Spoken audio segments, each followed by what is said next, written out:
Wellington, how are you? Hi, Andrea. It's a pleasure to finally meet with you. Yeah, it's so great. So Wellington's here in Lusaka with us. He's visiting Yamalé and the city, and Yes. so we thought we would take this opportunity just to talk to him about what he's doing. Yes. And hear some of your super interesting perspectives on everything. Oh, yeah. It's always good to have a conversation.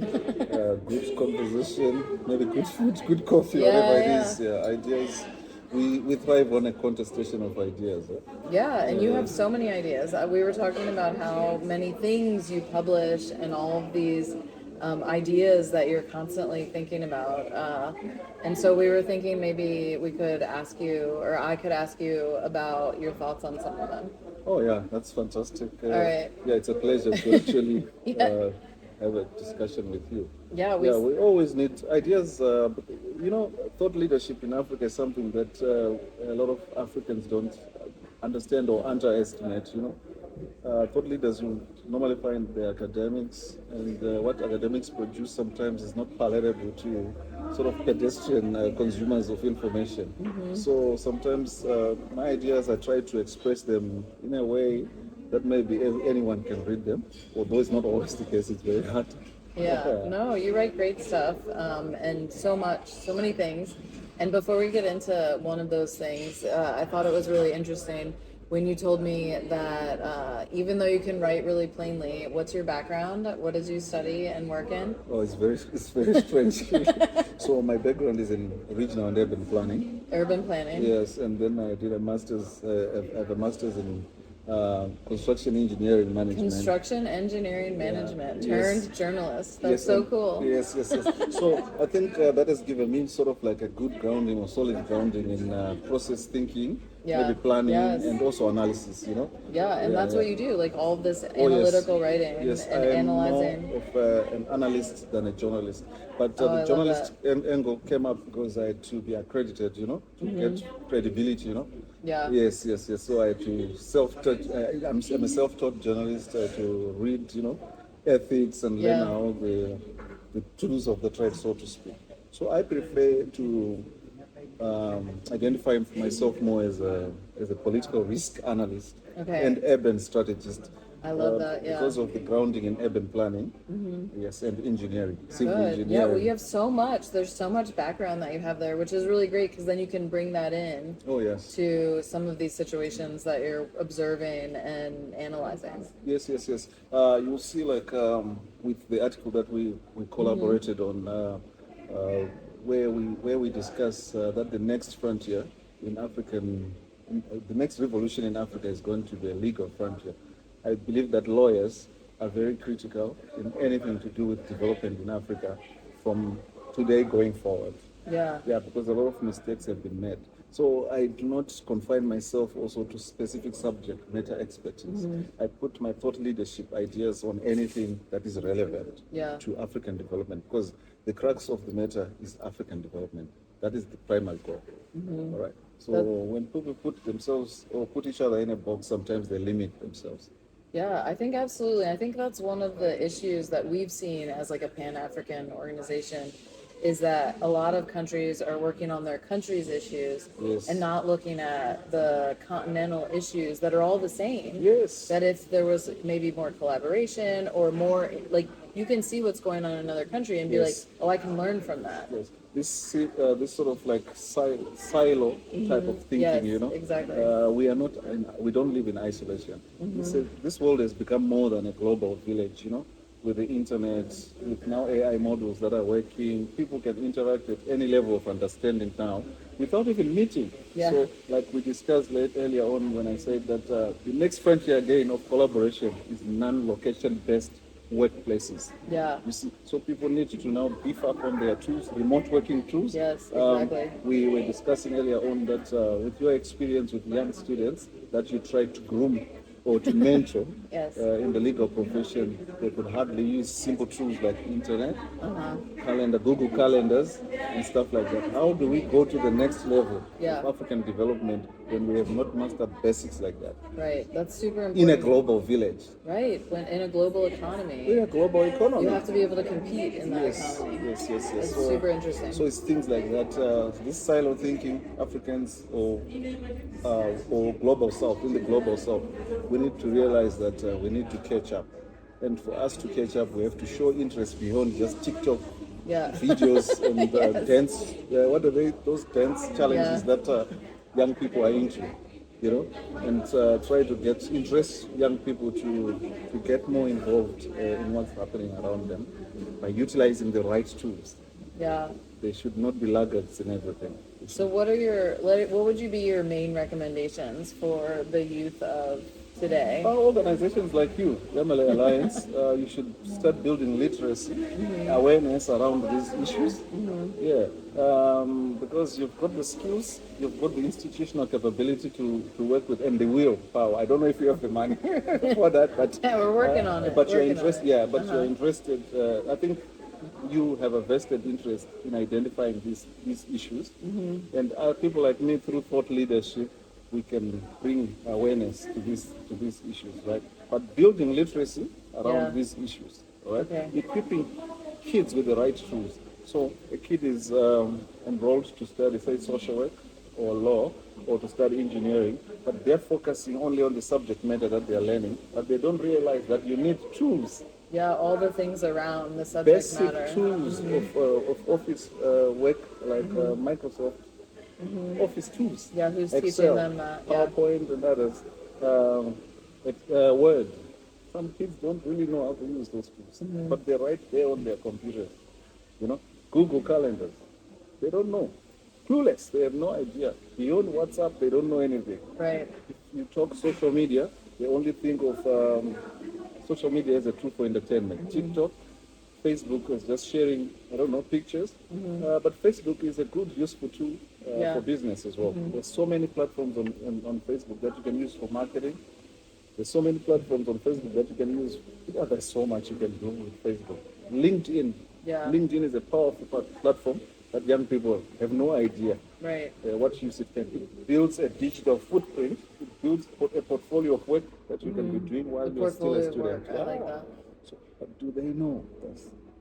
Do you think that in high schools or universities there are classes No. covering these basic No. tools at all? No, not at Because all. I think that's something that could be done, Yeah, right? so- Like just general digital literacy classes. Oh yes, a total revamp of the education system in Africa is necessary right now, where kids are learning tools that they're not going to use to be effective or in billable work. You know, Right. it's not just about work. It needs to be billable so making a that you life- can earn a yeah. living, right? And then you can contribute to the economy as well. Yeah. So high schools they're not doing enough. But it shouldn't just start in high school. It should start even with toddlers, young people, introduce them to use gadgets, these mobile gadgets that are everywhere now. Yes. My children Put are the right very tools. good at using the telephone. It's the same as well with mine as well. I've made crazy. sure, yes, me and my mom, we made sure that they get access to some of these tools early on. There are so many apps. I spoke about Duolingo, very good app to learn Languages. languages, you know. There's so many tools that are available online, but these kids, beyond TikTok, Yeah. they're not interested. So Yeah. let's build awareness. Let's build literacy around it. As a legal professional yourself, you know the right tools. You've been in the business for a long time, right? You know the right tools that make you effective, right? Yeah, but the tools are growing too, and so you have to stay on top of it. I've just learned of It's Read crazy. AI. It helps me analyze my emails and organize me. A lot of people don't know that. Copilot, Yeah, all these things are just growing faster and faster and bigger, and so and it's good. even if you're good at some stuff today, you have to keep building Yes, yes. to get better and Yes. keep learning, which Yes, is and you have to be open-minded about knowledge systems, and because information is power. If we don't have information, then we have no access to anything. Right. And we must be open-minded to learning. Are the kids today open-minded to learning? Andrea, in your I view? don't know. I don't know.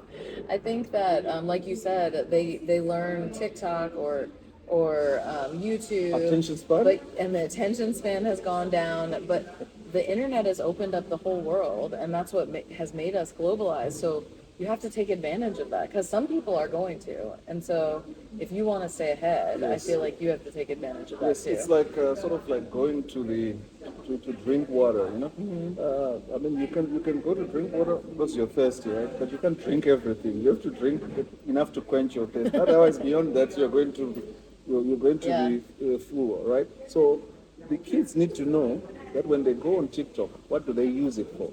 Is it effective use of it? Is it healthy use of Yeah, TikTok? right. If they Are say- they learning anything? they're from learning, it? and even AI. I mean, AI is a collaborative tool, fantastic, but it cannot do anything. Those are models, right? That can synthesize and get information quickly. How do you use AI? People need to know how to use AI. Yeah, In that's my super writings, I true. use it to read vociferous or large amounts of documents. It helped me to summarize. Fantastic. Within an hour, I can go through 5,000 documents. Let's go. I read. So great. Yes. Yeah, but do these kids know it? Do even, because maybe let's not talk about the kids only. Let's talk about even people at our level of proficiency in our professions, right? Need to know how to use all Do these you tools. think you have got enough proficiency to use AI effectively or optimally? Maybe not. I don't think so. No, Every yeah. day I just learn new things. Yeah, me too. That's what I was gonna say. There's Yeah. so much coming out. There's so much coming out, and there's a lot of positives. Yes. When I tell all my friends, I'm like, guess what I learned today? And they're like, Yeah. oh, I haven't heard of that one. Yes. And then they tell me about a new thing that they learned about. So Yes. that we're, because there's just so much going on. I'm just going to tell you about how I learned about Read AI. It's very recent, less than a month ago. I was on my way here, and I joined a webinar that Yamalé organized. I think it was your inaugural one. After I was done, I think I got a summary or something. Oh, right, Yeah, yes. it was really right. Then I decided Okay. to play around with it. Yeah, it like takes the summary of the meeting Yeah, and the sends video it to you. and everything. Then I was like, what is this? Then I signed it up. I love it. I do love it. I'll So have being to look more into open-minded. that. Yeah. Being open-minded about learning is what takes us to the next level with these new technologies. They just keep on coming. You know? That's so cool. Yeah. So, since I have you here, what other things would you like to talk about? I'd love to hear about maybe a new project that you have coming up, anything that you want to share. I've got book projects that I've been working on.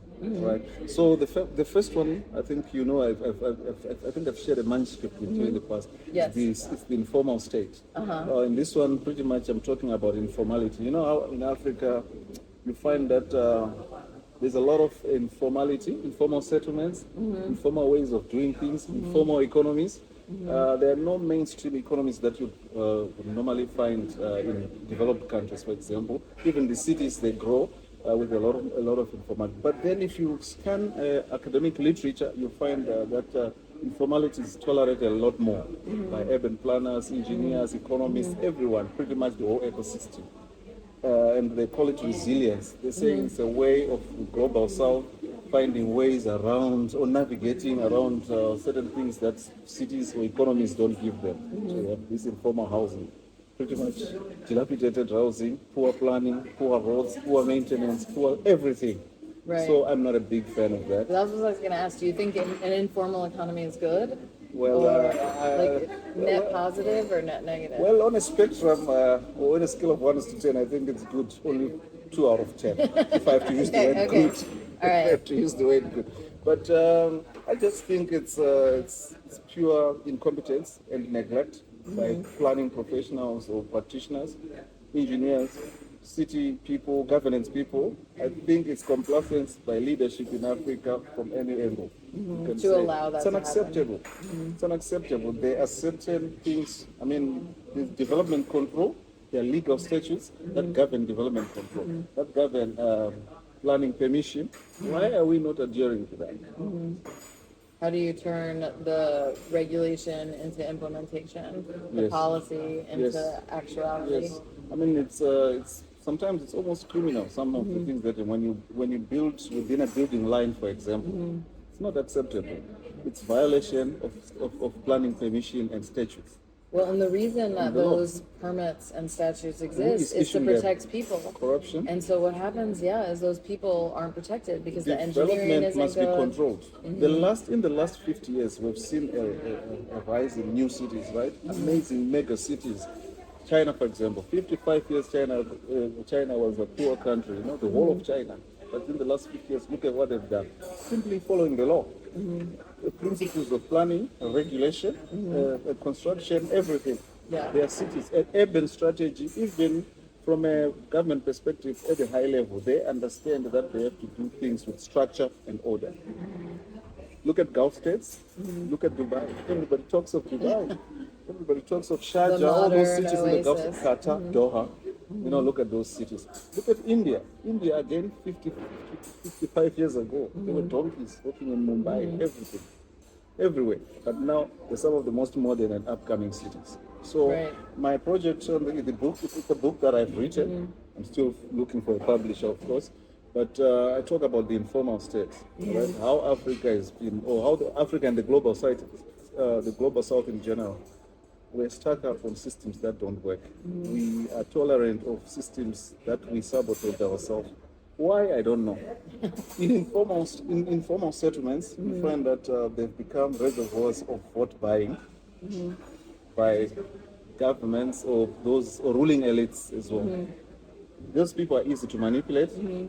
Land tenure is very precarious there. They're super vulnerable. You don't know what your future is, but they show up before elections and they tell you that we're going to give you title to this place of yours, this informal house, we're going to regularize it and accept it simply because they want your vote.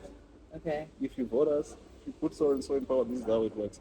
So they're manipulating them. They're manipulating systems, they're manipulating people, and they also have a vested interest in perpetuating the informality in some of these cities in Africa. You see, if you go to Nairobi, for example, there are informal settlements. One of the biggest is called Matare. There's another one called Mukuru. There's another one called Kibera. The same thing if you go to Harare. There are so many informal settlements there. In South Africa, Diepsloot. Here in Lusaka, you go to Chainda and other places, there are informal settlements. Yeah, absolutely. Who benefits from it, from those informal settlements politically? It's politicians to perpetuate their hold on power. So that's one project that I've been working on. It's a book project. That's so great. We can't wait to see it. Yeah. The other book project I was working on is a book on xenophobia. My experience on xenophobia in South Africa. By the way, I lived in South Africa for 11 years, between 2007 and 2018. So I speak, I think, about 6 South African local languages, so I have an understanding, I believe, of South Africa. Wow, that's incredible. Yes. So you can speak from actual experience. Yes. I live in South Africa as a local, but of course, xenophobia in South Africa, if you were to ask me, has got different tiers and levels. If you're of a certain social income level, it does not really affect you. You drive around, you live in certain areas, even if you're black like me, because they call it xenophobia, but I think the right word should be Afrophobia. Because you're an American citizen, right? You live in South Africa, you're legally there, or maybe perhaps even illegally. You are not going to face what I would face. Right. Even though we're under the same circumstances as a Zimbabwean born person like me, who looks like South Africans, even perhaps speak most of their languages quite well. Right, which is so interesting. Because so that you're just like nationals in the country, like indigenous people from the country, but yet you're facing xenophobia and the thing now. It's the Malawians right now that are really getting hit hard. Yes. So this book project was ready, right, Andrea, until I came to Lusaka. All right, and then I traveled also to Nairobi, and then while I was in Lusaka, I met a couple of people now who are called the Ngoni. The Ngoni are the same people who originated from KwaZulu-Natal in South Africa. They are called Zulus. Okay. So one of the Ngoni generals or Zulu generals was called Zwangendala. He ran away from Shaka, who destabilized the region. And then the people ended up in a part, I think, northwestern Zambia, all right? Okay. A place called Chipata. Chipata. Yes, he Okay. started a whole new nation. Yeah. They're called the Ngoni nation. Same culture, but the language, language is dynamic. As people move in space and time, especially Language moved a little language bit. also changes as well. So they're now speaking more of local languages, but they still have a lot of the cultural practices that are steeped in what is called Zulu culture. Okay. Now, the same Zulus in South Africa tell those people to get out of South Africa. Right? It's not That's only so that. crazy. In Zimbabwe, they are called the Ndebele people. Uh-huh. Yes. In Zimbabwe, they are also called the Xhosa people. They also originated from that time period. They settled in parts of Zimbabwe. They're also called the Sotho people in Zimbabwe and other parts. Then there are the Shangani people. So pretty much Africa was one country. It has always been one country. The borders, they came only in 1884 at the Berlin conflict. They're Berlin borders, right? Right. But you did not, you could freely move. You know how it's like in the United States, you've got 50 states, but you can go anywhere you want and live pretty much. That's what Africa should be like. Right. So I discussed those issues that this is kin against kin.